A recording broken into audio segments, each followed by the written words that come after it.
We're just over a quarter through the NBA season, but we already have a huge favorite to take home the Rookie of the Year award. 76ers first round pick, McCain. A turn of events very few expected coming into the season. When McCain was selected with the 16th pick by Philly, he was coming off a freshman year at Duke where the 6'3" guard averaged 14 points, 5 rebounds, and 2 assists, shooting 46% from the field and 41% from 3. Following the selection, his line to bring home Rookie of the Year opened at 50-1, or an implied less than 2% chance. Jumping forward to today, he's sitting at -150, or an implied 60% chance. This really shouldn't come as a surprise at all.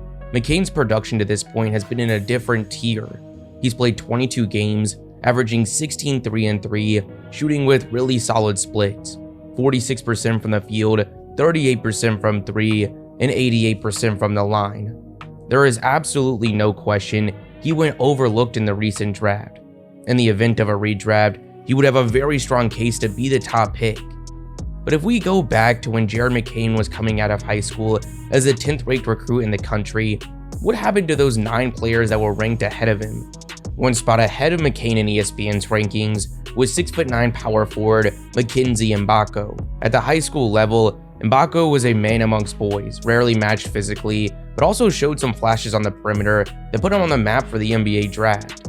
Heading into his freshman season at Indiana, he was consistently mocked as a late lottery to mid-first round selection. Unfortunately, however, he wasn't able to hold on to his draft stock as a freshman. He averaged 12 points and 4 rebounds, but shooting only 40% from the field. This year, after returning for his sophomore season, he's shown a lot of improvement. He opened the year with 31 points and 9 rebounds, knocking in 4 of his 5 shots from 3. On the season, he's averaging 15 points and 5 rebounds on 51-44 splits. He's back on the map for the draft, consistently mocked as an early selection in the second round. Lately, I've been having a ton of fun putting together lineups on today's sponsor, PrizePicks. PrizePicks is a sports pick'em platform where by picking just more or less on different stats, you can now win up to 1,000 times your entry. PrizePicks recently has been filled with tons of brand new features and different promos, and that's not stopping anytime soon, as it's now Picksmas. Throughout the holiday season, they're going to be dropping free picks, discounts, free lineups all month long. Currently, they have a free square for the NFL this weekend where Patrick Mahomes only needs to get a single yard. So if you guys are interested in testing your sports knowledge and winning some cash if you're right, it's really the best time to check out PrizePicks.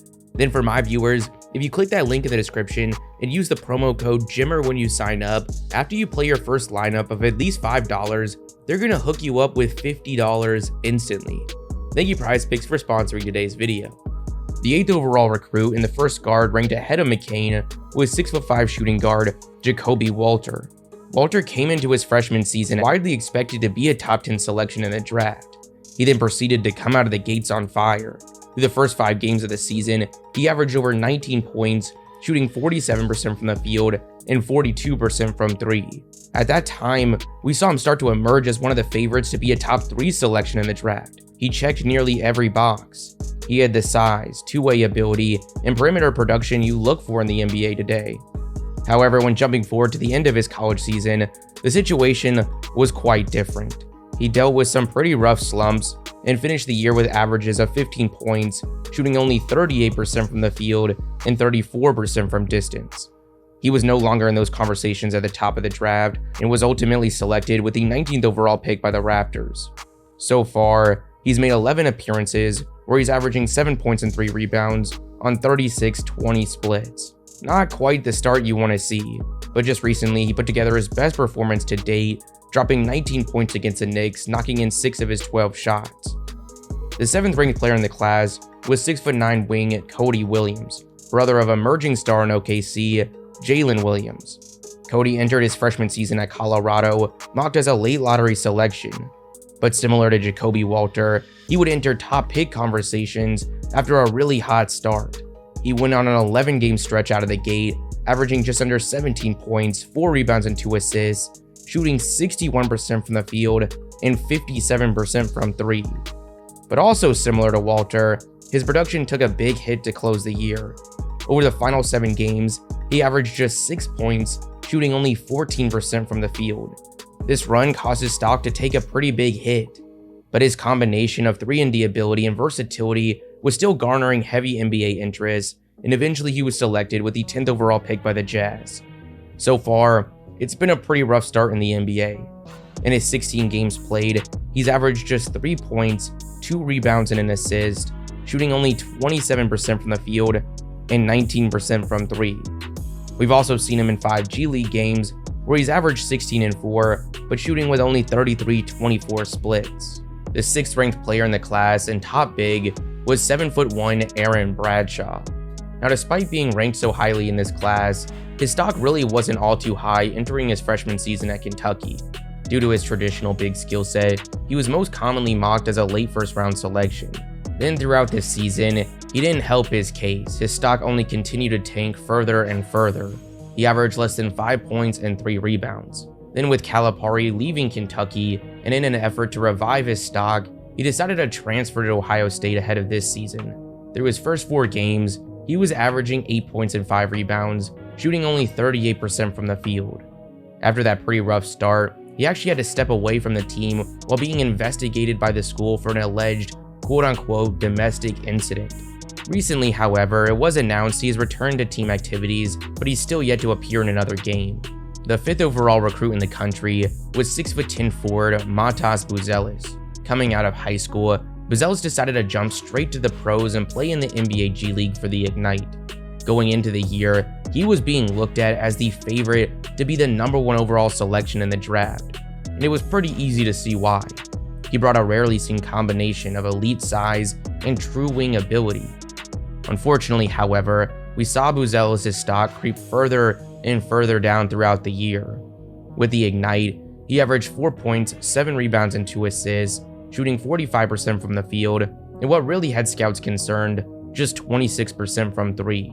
But despite the production not being where we expected, the upside Buzelis brought to the table was still extremely clear, and the Bulls decided to take the chance with the 11th overall pick in the draft. To this point, it hasn't been an ideal start. Through 24 games, he's averaged 5 points and 3 rebounds, shooting with 40-36 splits, but recently, we are starting to see his production tick up. In December, he's averaging 11 and 4 on 48-50 splits. The 4th ranked prospect in the class and #2 guard was 6'3" DJ Wagner. Ahead of his freshman season at Kentucky, he was most commonly mocked as a mid-lottery selection, but pretty quickly it became evident that wasn't going to be happening. He averaged 10 points and 3 assists, shooting only 40% from the field and 29% from 3. Following this season, the NBA was no longer in the cards in the immediate future, so Wagner made the decision to transfer to the University of Arkansas. So far this year, he's averaging just under 10 points, 3 assists, and 3 rebounds, shooting with 45-38 splits. A much better start than a year ago, but he's still a ways away from being back in those draft conversations. The 3rd ranked prospect was 6'7" forward Justin Edwards. Edwards would decide to team up with fellow top recruits Wagner and Bradshaw at the University of Kentucky. He went into the year being looked at as one of the favorites to be a top selection in the draft, most commonly mocked in that 3 to 5 range. But just like the rest of this Kentucky recruiting class, things did not go as planned for Edwards. On the year, he averaged 9 points and 3 rebounds, shooting with 49-37 splits. A really solid season as a role player, but the volume just wasn't close to enough to remain a first-round selection. Ultimately, however, he decided to declare for the draft and eventually went undrafted before being signed to a 2-way deal with the 76ers. So far, he's played a total of just 9 minutes with the main roster, where he scored 4 points. Most of his time to this point has been in the G League, where it's been okay for Edwards. In 11 games, he's averaging 16, 4, and 2 on 45-35 splits. The 2nd ranked prospect in the class was 6'8" Ron Holland, who decided to join Buzelis and play for the G League Ignite. And speaking of Buzelis, who came into the year as the favorite to go #1, most mocks had Holland right behind him as the favorite to be the 2nd overall pick. Holland's season with the Ignite featured a lot to be excited about. On top of great size and 2-way ability, he had great box score production. He averaged over 20 points, 7 rebounds, and 3 assists. He ended the year still being looked at as a top prospect in this class. But he didn't come without concern, mainly because of his ability beyond the perimeter, shooting just 24% throughout the G League season. But despite those struggles, he would still end up becoming the 5th overall selection by the Detroit Pistons. So far, it's not been a great start. He's averaging less than 6 points, shooting 43% from the field and 18% from 3. The number one prospect in the class was 6'4" guard teaming up with Bronny at USC, Isaiah Collier. Collier came into the year projected to go very early in the lottery, almost always mocked as the first point guard off the board. Then after the first few weeks of the college season, we actually saw him emerge as one of the favorites to be the number one selection. Through his first 7 games, he was averaging 18 points and 4 assists, shooting with 54-42 splits. But like many players from this class, things trended in the wrong direction for the rest of the year. He ended the year with averages of 16 points and 4 assists. Really solid production, but there was a few glaring concerns that emerged throughout the season. He shot less than 34% from distance and just 67% from the line. He also didn't prove to be the playmaker we hoped, averaging only 4.3 assists compared to 3.3 turnovers. These concerns sent him flying down the draft board, and eventually he would barely sneak into the first round, going with the 29th overall pick to the Jazz. So far this season, he's played in 16 games, averaging 4 points and 3 assists, shooting only 31% from the field and 15% from 3. While it's been a rough start with the main roster, we did see him make a recent appearance in the G League where he went out and dropped 36 points and 5 assists, shooting 15 for 18 from the field and 5 for 6 from distance. So there it is. That's what's happened to the top 10 recruits from a year ago.